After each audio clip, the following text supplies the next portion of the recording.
नमस्कार, welcome back. आज की इस वीडियो में बात करने वाले हैं गणित का दूसरा अध्याय कक्षा 9 का रैखिक बहुपदों का परिचय। और ये चैप्टर आपके लिए बहुत ज़्यादा इम्पोर्टेंट है क्योंकि यहाँ से एक तरीके से आपका बेस बनना शुरू होगा, आधार बनना शुरू होगा। अगर आप आगे जाके 10th में या आगे जाके अगर आप 11th-12th में भी मैथ्स लेते हो तो वहाँ पे आपको चीज़ें तब समझ आएगी जब आपको बहुपद के बारे में पता होगा, क्या होता है, किस तरीके से हम बहुपद को समझ सकते हैं। तो इसीलिए एक तरीके से आपका आधार बनाने के लिए बहुत ज़रूरी चैप्टर है। और यकीन मानिए आपको बस ये चैप्टर पूरा देखना है, जो हम वीडियो में करवाएँगे, और इसके बाद आपको इसमें कोई भी दिक्कत नहीं आने वाली, आपको कोई और वीडियोज़ देखने की ज़रूरत नहीं पड़ेगी, ठीक है? यकीन मानिए, एक बार विश्वास करिए और हमारे साथ बैठ जाइए, जब तक हम ये वीडियो कंप्लीट करते हैं, तो आपको कोई भी दिक्कत नहीं आने वाली है। चलिए स्टार्ट करते हैं। पहला है बीजीय व्यंजक। बीजीय व्यंजक का मतलब हो गया अलजेब्रिक एक्सप्रेशन। इसमें इंग्लिश में भी लिखा हुआ है क्योंकि आपको हायर स्टडी इंग्लिश में ही करनी होती है, तो करना जरूरी है। परिभाषा क्या होती है? तो जो भी चर होते हैं, चरों, अचरों और बीजगणितीय संक्रियाओं, जिसमें संक्रियाओं का मतलब हो गया धन, ऋण, गुणा, भाग, ठीक है, के संयोजन से बढ़ने वाले गणितीय रूप को क्या बोला जाएगा? बीजीय व्यंजक बोला जाएगा। मतलब एक ऐसा व्यंजक जिसमें चर भी हो, जिसमें अचर भी हो और संक्रियाएं भी हों, प्लस माइनस डिवाइड मल्टीपल सारे हों। जैसे मैंने लिखा 3x प्लस वाई माइनस 6, तो ये क्या हो गया? एक बीजगणितीय व्यंजक हो गया। आई बात समझ में? अगर मैं लिखूं x प्लस 6, ये भी बीजगणितीय व्यंजक है। 3x माइनस 4y प्लस 9, ये भी बीजगणितीय व्यंजक है। तो बीजगणितीय व्यंजक का मतलब हो गया जिसमें चर भी होगा, अचर भी होगा और संक्रियाएं भी होंगी, उसे बोला जाएगा बीजगणितीय व्यंजक, ठीक है। अब जो बीजगणितीय व्यंजक में जो इसके मुख्य घटक होते हैं उन पे चर्चा करते हैं। जैसे पहला हो गया चर। ये आपने सुना भी होगा, नहीं सुना है तो आज आपको समझ आएगा चर होता क्या है। चर क्या होता है? ऐसे कुछ अक्षर होते हैं अंग्रेजी के जिनका मान बदलता रहता है, मतलब जिनका मान फिक्स नहीं रहता है, बदलता रहता है। आपने देखा होगा किसी क्वेश्चन में एक्स का कुछ और आंसर निकलता है, किसी में कुछ और उत्तर निकलता है। तो हर एक प्रश्न के हिसाब से जो चर हैं उसकी वैल्यू, उसके आंसर बदलते रहते हैं। उसका निश्चित नहीं होता कोई भी मान। आमतौर पर जैसे अंग्रेजी अक्षरों में एक्स हो गया, वाई हो गया, जेड हो गया, ये सारे क्या होते हैं? चर होते हैं। तो चर क्या होते हैं? जिनका मान बदलता रहता है, उसे बोला जाएगा चर, ठीक है। अचर का मतलब है कांस्टेंट, इसे बोलते हैं हम। अचर मतलब होता है जो फिक्स है, मतलब उसका मान नियत रहता है, स्थिर रहता है, निश्चित रहता है, उसे बोला जाता है अचर। जैसे कोई भी वास्तविक संख्या है, चाहे वो 5 हो, चाहे वो धनात्मक हो, 5 माइनस 3, 1/2, 0, 3/2, कितने भी हो, उन सबको बोला जाएगा अचर। तो जितनी भी संख्याएं होती हैं, चाहे वो प्लस की है, चाहे वो माइनस की है, सारी क्या होती हैं? अचर होती है। आई बात समझ में? तो चर समझ आया क्या होता है? चर मतलब ऐसे अक्षर होते हैं जिनका मान बदलता रहता है, जिनका मान निश्चित नहीं रहता है, उसे बोलते हैं हम चर। अचर मतलब जिनका मान निश्चित रहता है, स्थिर रहता है। तो जितनी भी संख्याएं हैं, 0, 1, 2, 3, -1, -2, 1/2, 1/3, सारी संख्याएं क्या होती हैं? अचर होती हैं। चलिए आगे आपके पास गुणांक क्या होता है? बहुत इंपॉर्टेंट है। गुणांक का मतलब हो गया, देखो, गुणांक अगर मैं इसे अलग अलग करूं तो गुणा का अंक, मतलब जिस अंक से गुणा हो रखी है उसी को गुणांक बोलते हैं। देखो ध्यान से, कोफिशिएंट बोलते हैं इसे इंग्लिश में। जैसे 5x में अब अगर मैं x का गुणांक पूछूं तो x की किससे गुणा, किस अंक से गुणा हो रखी है? तो x की गुणा हो रखी है 5 से, तो इसका गुणांक क्या होगा? 5 होगा। आई बात समझ में? अगर मैं आपसे ये बोलूं जैसे 3x² माइनस 2x है, अगर मैं आपसे पूछूं x का गुणांक क्या होगा, तो आप ये देखो x के साथ कौन सा अचर है, कौन सी संख्या है? तो ये है -2, -2, तो ये x का गुणांक होगा। अगर मैं आपसे पूछूं एक्स स्क्वायर का गुणांक क्या है, तो आप बोलोगे एक्स स्क्वायर का गुणांक है, एक्स स्क्वायर के किससे गुणा हो रखी है? 3 से, तो आप बोलोगे एक्स स्क्वायर का गुणांक है 3। आई बात समझ में? गुणांक मतलब गुणा का अंक। तो जो भी चर है उसकी गुणा जिससे भी हो रखी होगी उसे उसका गुणांक बोलेंगे। अगर मैं लिखूं जैसे 2x माइनस वाई, अब बताओ इसमें y का गुणांक क्या है? तो y के साथ कुछ नहीं है, जहां कुछ नहीं होता वहां 1 होता है ना? तो y का गुणांक है -1, चिन्हों के साथ लिखना है। तो y के साथ कुछ नहीं है तो 1 है, तो y का गुणा -1 से हो रखा है, तो -1 इसका गुणांक होगा। आई बात समझ में? गुणांक क्या होता है। उसके बाद आता है पद क्या होता है। पद का मतलब होता है जो भी प्लस मतलब धन या ऋण के चिन्हों द्वारा अलग किए गए व्यंजक को क्या बोलते हैं, हम पद बोलते हैं। जैसे यहाँ पे 3x + 5 है तो 3x एक पद हो गया क्योंकि ये धन से अलग हो रहा है, और 5 दूसरा पद हो गया, तो इसमें 2 पद हैं। आई बात समझ में? पद मतलब जो किसी बीजीय व्यंजक में धन या ऋण से अलग होते हैं उसे बोला जाता है पद। समझ गए इतनी सी बात? चलिए आगे बढ़ते हैं। आगे आपके पास है बहुपद क्या होता है। तो बहुपद का मतलब हो गया, परिभाषा क्या होती है बहुपद की। अगर मैं जनरली देखूं तो बहुपद मतलब जिसमें बहुत सारे पद होंगे उसे बोला जाएगा बहुपद। आप संक्षेप में इतना समझ लो, जिसमें 2 या 2 से अधिक पद होते हैं उसे बहुपद बोला जाता है। अगर हम विस्तार में बात करें तो बहुपद की परिभाषा क्या होती है। बहुपद एक विशेष प्रकार का विजीय व्यंजक होता है जिसमें पहला चरों की घात पूर्ण संख्या हो और गैर ऋणात्मक पूर्णांक, मतलब जो घात होनी चाहिए वो धन में होनी चाहिए और पूरा अंक होना चाहिए। दूसरा, चरों की घात कभी भी ऋणात्मक या भिन्न में नहीं होनी चाहिए। और तीसरा, चर किसी वर्गमूल के अंदर या बटे में नहीं होना चाहिए, उसे बोला जाता है बहुपद। अब मैं आपसे पूछूं, जैसे 2x + 3 बहुपद है, आप बोलोगे है क्योंकि यहाँ पे जो चर है उसकी घात 1 है। 1 क्या होता है, एक पूर्ण संख्या होती है। लेकिन अगर मैं ऐसा लिख दूं x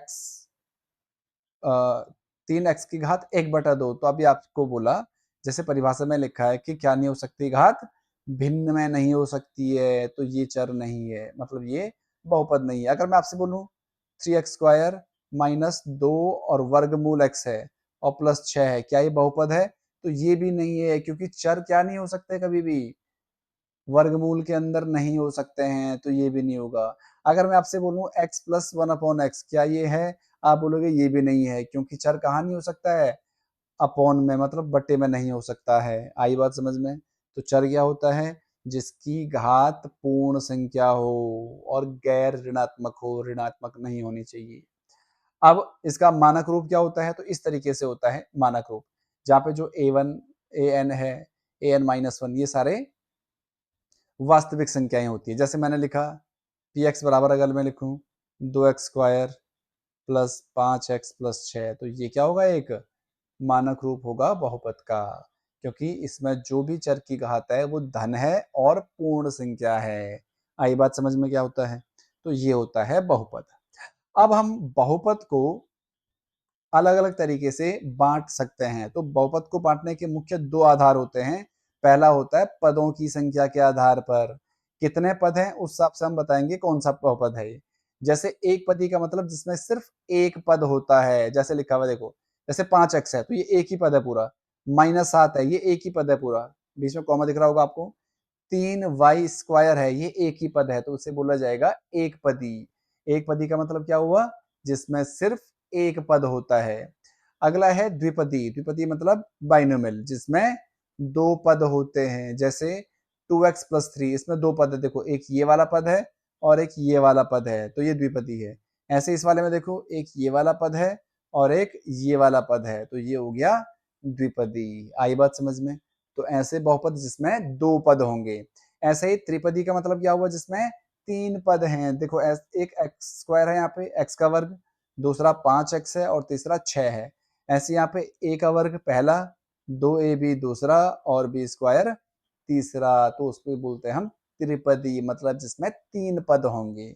आ रही बात समझ में? पद क्या होते हैं, एक पदी क्या हुआ, द्विपदी क्या हुआ और त्रिपदी क्या हुआ। आगे आपके पास घात के आधार पर, तो घात के आधार पर जो बहुपद होते हैं, सबसे पहले आपको ये समझना जरूरी है कि बहुपद की घात क्या होती है।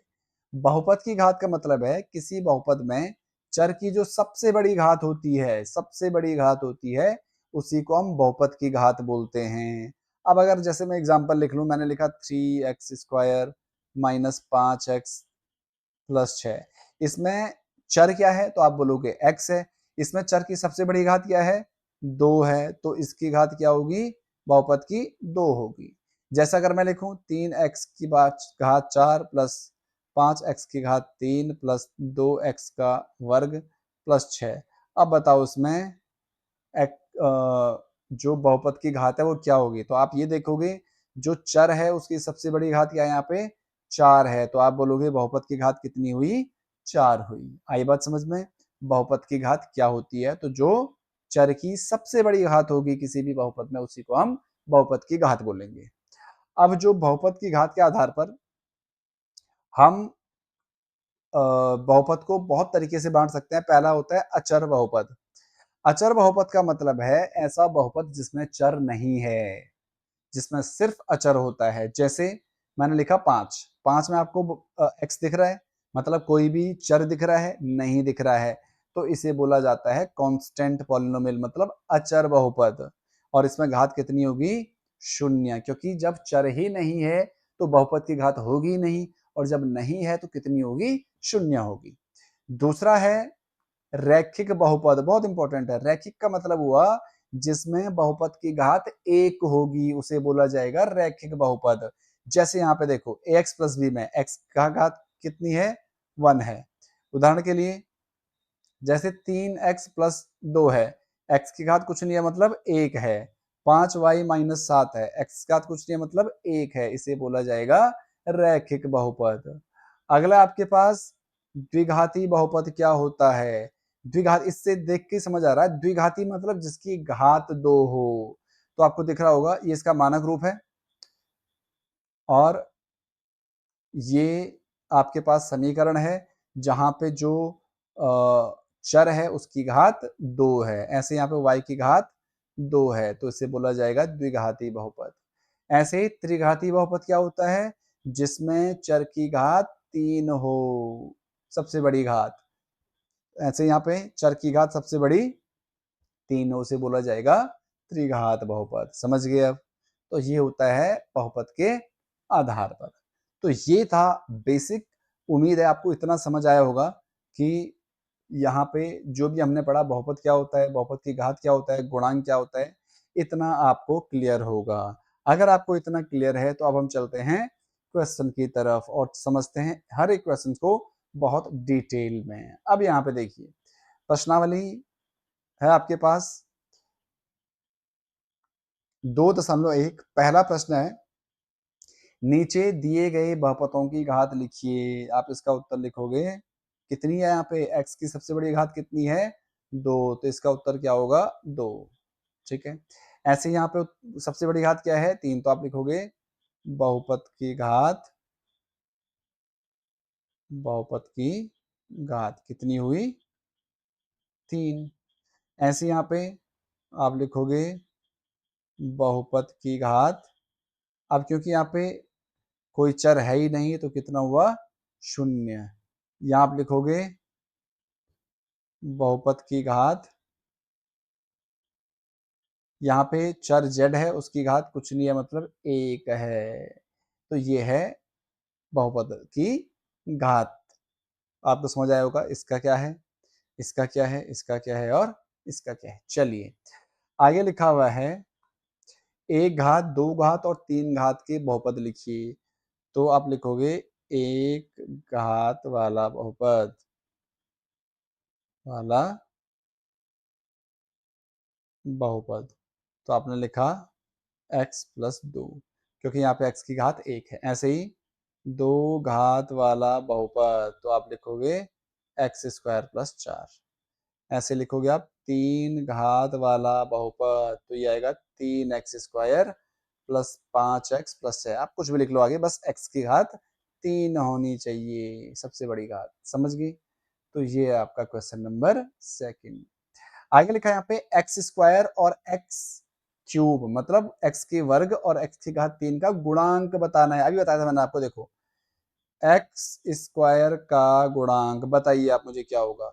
मतलब एक्स स्क्वायर की किस अंक से गुणा हो रखी है? तो ध्यान से देखो, एक्स स्क्वायर की इस वाले अंक से गुणा हो रखी है, मतलब 6 से गुणा हो रखी है, तो वही इसका गुणांक होगा। अब बताओ एक्स की घात 3 का गुणांक कितना होगा? एक्स की घात 3 की किससे गुणा हो रखी है? -3 से। मैंने आपको बताया था चिन्ह के साथ लेना है, तो ऋण 3 से। इसका मतलब हुआ एक्स की घात 3 का गुणांक कितना हुआ? -3।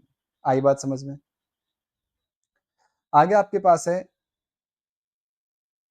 प्रश्न संख्या 4। इसमें z का गुणांक क्या होगा? आप लिखोगे z का गुणांक कितना हुआ? z का गुणांक कितना हुआ? तो z है यहाँ पे कहीं पे? यहाँ z की घात 3 है, यहाँ z की घात 2 है, यहाँ 11 है। z है ही नहीं तो शून्य। जो चीज है ही नहीं उसका गुणांक कहाँ से होगा? तो शून्य हुआ। ऐसे लास्ट वाला है 5वां।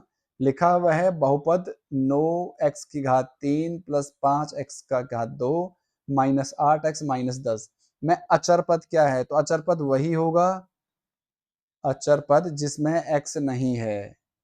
और x किस में नहीं है? सबसे लास्ट वाले में नहीं है, तो माइनस 10 आंसर होगा। आई बात समझ में? तो ये है आपके पास जो पहली प्रश्नावली हमने करी है। ठीक है, अब बात करते हैं सेकंड प्रश्नावली की। बहुत आसान है, देखो ध्यान से। यहाँ पे आपको रैखिक बहुपद दिया हुआ एक, इसके मान निकालने हैं जब x की वैल्यू 0 होगी। रख लो यहाँ पे, जहां x है वहां 0 रखना है। यहाँ पे तो आप लिखोगे 5 गुणा x की जगह कितना? 0 माइनस 3। तो 5 गुणा 0 0 हुआ, माइनस 3। तो कितना आएगा उत्तर इसका? माइनस 3। ऐसे ही इस वाले में 5 गुणा x के साथ माइनस 1 होगा यहाँ पे, और माइनस 3 है लास्ट में। देखो मैं सब कुछ सेम लिख रहा हूँ, बस x की जगह जो ये बोल्डर रखना है, क्योंकि x की जगह -1 रखना है। तो 5 गुणा -1 कितना हुआ? -5, और ये -3। तो माइनस माइनस प्लस होंगे और चिन्ह माइनस का ही आएगा। तो -5 और 3 8। आई बात समझ में? ऐसे इसमें 5 गुणा जहां x है वहां 2 रखोगे और -3। तो 5 दूनी 10, 10 माइनस 3 कितना आया? 7। और यही आपका उत्तर होगा। समझ पाए किस तरीके से हुआ? अगला यहां भी वही करना आपको। द्विघाती बहुपद दिया हुआ है, इसका मान निकालना जब s का मान 0 हुआ। देखो जहां जहां s है वहां 0 रख लो। तो ये 7 गुणा 0 का वर्ग। देखो 7s² का मतलब 7 और s का गुणा हो रखा है, समझ रहे हो आप? ऐसे इसका गुणा हो रखा है। तो -4 गुणा s की जगह 0 प्लस 6। तो 0 का स्क्वायर 0 हुआ, 0 के किसी भी गुणा कर लो 0 ही आता है। ऐसे यहाँ भी 0 आएगा और लास्ट में क्या बचा? 6। पूरे को सॉल्व करो तो 6, बस हो गया। ऐसे इसमें रखो जहां x ऐसे वहां 3। तो 7 गुणा -3 की घात 2 -4 गुणा -3 और धन 6। समझ गए? जहां पे ऐसे वहां पे -3 रखा, बाकी सब सेम है। ध्यान से देखोगे तो 7 गुणा -3 का वर्ग। देखो माइनस की घात अगर कभी भी सम संख्या हो तो हमेशा पॉजिटिव में आता है, धन में आता है। और अगर यहाँ पे माना 3 होता या 5 होता, विषम संख्या होती, तो ये सॉल्व करके माइनस ही आता है। तो -3 का वर्ग हुआ 9। ये माइनस माइनस का प्लस, 4 तियां 12 और प्लस 6। तो 9 7 हुआ 63, प्लस 12 और 6 18, और 18 और 63 कितना हुआ? 81। समझ गए? अगला s की जगह 4 आप खुद से रख के देखो, जहां पे ऐसे वहां पे क्या रखोगे? 4 रखोगे और सॉल्व करोगे। आई बात समझ में? चलिए अब आपके पास है कुछ आंकिक प्रश्न, मतलब कुछ ऐसे प्रश्न जिन्हें शब्दों में समीकरण बनाई गई है। आपको समीकरण बनानी है और हल करनी है। बहुत आसान है, ध्यान से देखो, कोई भी दिक्कत आपको नहीं आने वाली है। देखिए पहला है आपके पास, सलिल की माँ की आयु, वर्तमान आयु सलिल की वर्तमान आयु से 3 गुना है। मतलब जो सलिल की माँ की आयु है, सलिल की वर्तमान आयु का 3 गुना है। आपने मान देना है। देखो जो सलिल की माताजी की आयु है वो सलिल की आयु पर निर्भर कर रहा है, तो हमें सलिल की आयु पता होनी चाहिए, तभी हम माता की आयु निकाल पाओगे, है ना? तो हमने मान लिया, माना सलिल की वर्तमान आयु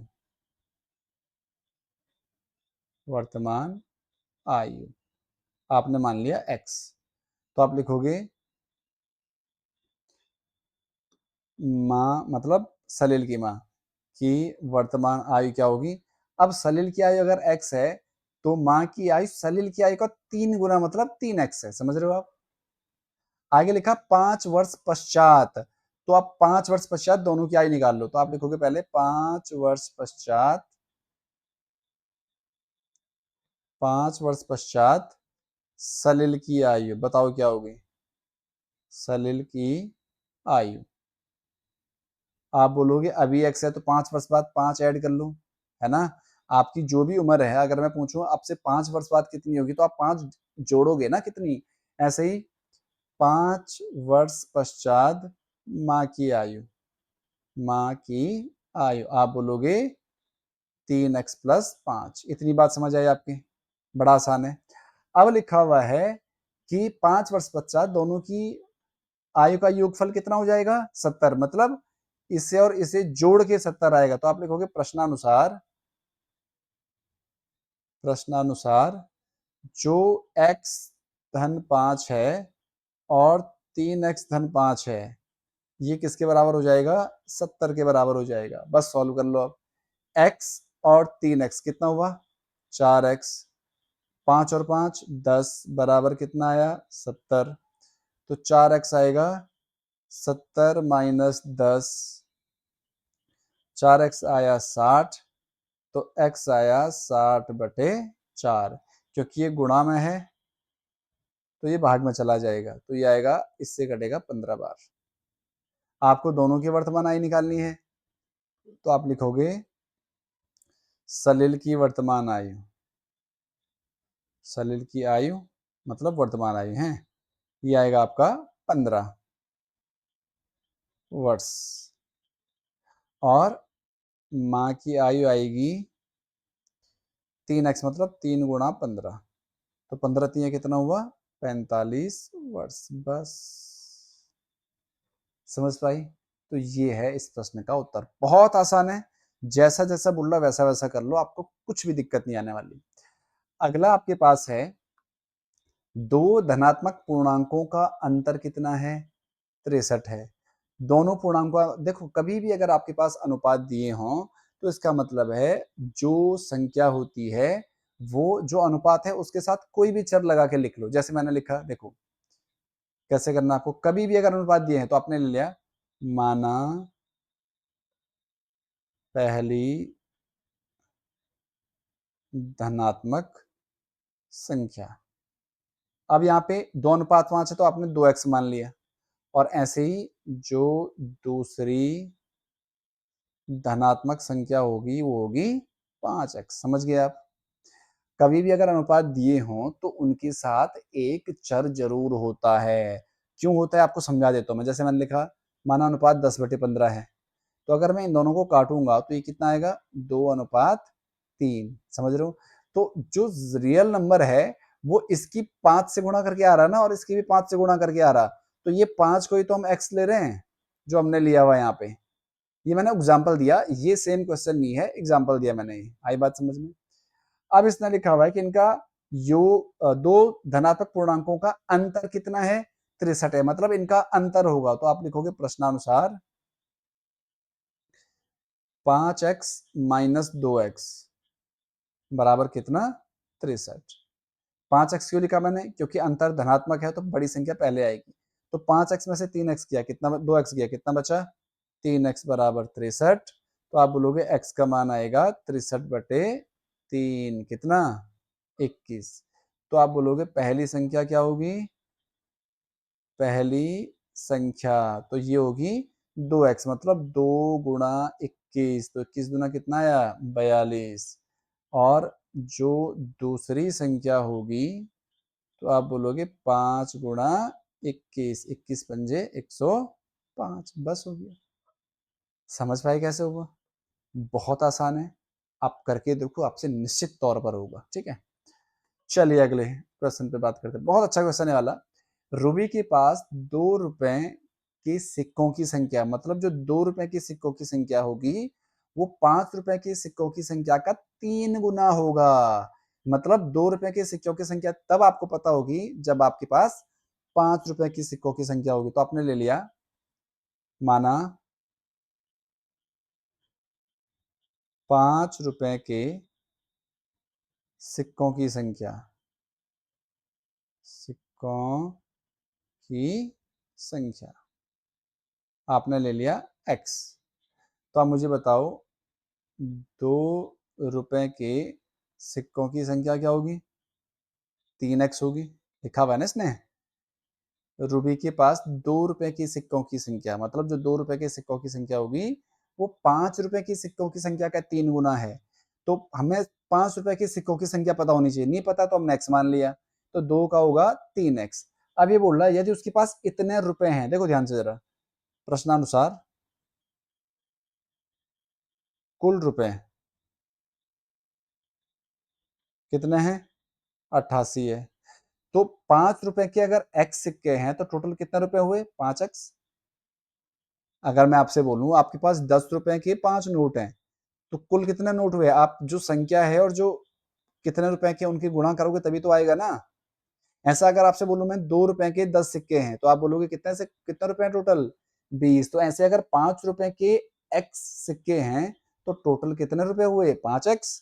ऐसे ही अगर 2 रुपए के 3x सिक्के हैं तो टोटल कितने हुए?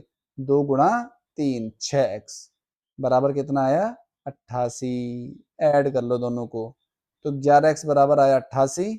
तो x का मान आएगा 88 बटे में 11। आप बोलोगे कितना आया?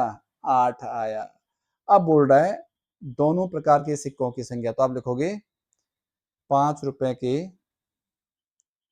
सिक्कों की संख्या, सिक्कों की संख्या तो कितनी होगी? x, x मतलब 8। और 2 रुपए के सिक्कों की संख्या तो वो 3x है, तो 3 गुणा 8, तो 8 कितना हुआ? 24। आई बात समझ में? ऐसे आपको ये वाला प्रश्न भी हल करना है। बहुत आसान है, आप यकीन मानो, आप करके देखो आराम से, आपसे सारे क्वेश्चन हल होंगे जो मैं आपसे करवा रहा हूँ।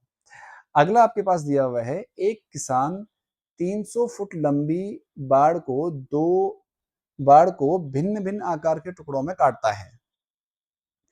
लंबा टुकड़ा छोटे टुकड़े का 4 गुना है टुकड़े की लंबाई आती है। बहुत आसान है, देखो ये बोल रहा है आपके पास, ऐसा मान लो आप यहां से यहां तक, ये बोल रहा है ये टोटल है 300, कितना फुट है? 300 फुट मान लिया हमने। अब ये बोल रहा दो टुकड़ों में काटता है, माना यहां से इसने काट लिया इसे छोटा, तो जो लंबा टुकड़ा है छोटे टुकड़े का 4 गुना होगा। तो जो छोटा टुकड़ा अगर x हुआ तो लंबा टुकड़ा कितना होगा? छोटे टुकड़े का 4x, 4 गुना होगा। तो बस ये आपको लिखना है, देखो ध्यान से उत्तर। माना छोटा टुकड़ा छोटे टुकड़े की लंबाई आपने मान ली x, तो जो बड़े टुकड़े की लंबाई हुई वो कितनी होगी? 4 गुना है, मतलब 4x होगी। समझ पाए ना आप? अगर माना यहां से यहां तक टोटल है ये 300, तो अगर छोटा टुकड़ा x है तो बड़ा टुकड़ा छोटे का 4 गुना है। अब प्रश्नानुसार ध्यान से देखो, इन दोनों को मिलाकर कितना हो रहा है? 350 तो हो रहा है। It means x plus 4x बराबर कितना हुआ? 300। क्योंकि चाहे टुकड़ा कितनी भी लंबाई के हो, जोड़ के तो पूरा ही बनेगा ना। दोनों को ऐड कर लो तो 5x बराबर आया 300। तो x का मान आएगा 300 बटे 5, इससे घटेगा 6 बार, मतलब 60। तो 60 फुट आया जो छोटा टुकड़ा है। तो आप बोलोगे छोटा टुकड़े की लंबाई तो आप बोलोगे 60 फुट, और बड़े टुकड़े की लंबाई आप बोलोगे 4 गुणा 60, तो 6 चको 24, 240 फुट। ये आएगा इसका उत्तर। आई बात समझ में? चलिए, नहीं आई तो दोबारा देखो, आएगी समझ में। अगला आपके पास है, यदि एक आयत की लंबाई उसकी चौड़ाई के दुगने से 3 अधिक है। ध्यान से देखो, जरा समझाता हूं मैं आपको, देखो ध्यान से। ये माना आयत है, आयत तो जानते होंगे है ना, जिसके आमने सामने की भुजाएं बराबर होती हैं। इसने लिखा हुआ कि आयत की जो लंबाई है ना वो चौड़ाई के दुगने से 3 अधिक है। अगर मैं चौड़ाई को x मान लूं तो लंबाई चौड़ाई के दुगने से 3 अधिक, ये तो मतलब हुआ ना, जो लंबाई हुई चौड़ाई के दुगने से 3 अधिक हुई। बस यही आपको सॉल्व करना है, इतना लिख लो पहले। माना आयत की चौड़ाई